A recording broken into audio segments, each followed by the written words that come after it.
Hello అండి. పెద్దవాళ్ళకి గానీ, పిల్లలకి గానీ లంచ్ బాక్స్ చాలా ఈజీగా, సింపుల్‌గా కావాలి అనుకుంటే పన్నీర్ రైస్ ట్రై చేయండి. ఇది పన్నీర్ బిర్యానీ తిన్నంత బావుంటుందండి.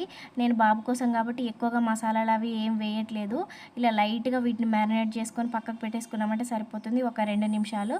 ఈలోపు మనకు కావాల్సినయన్నీ కట్ చేసి పెట్టుకొని పోపైతే వేసేసుకోవడమేనండి. ఈ పన్నీర్ అనేది నేను ఇంట్లోనే ప్రిపేర్ చేసుకున్నాను. అసలు క్యూబ్స్ అనేవి ఎక్కడ కూడా విరగకుండా చక్కగా ఉన్నాయండి.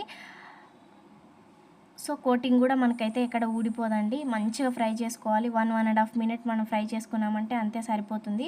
పన్నీర్ గూడా బాగా కుక్ అవుతుంది. మసాలాలవన్నీ బాగా పట్టేసుకుంటాయండి. మాడిపోకుండా చూసుకోవాలి. లో ఫ్లేమ్‌లో చేసుకుంటే సరిపోతుంది మనకి.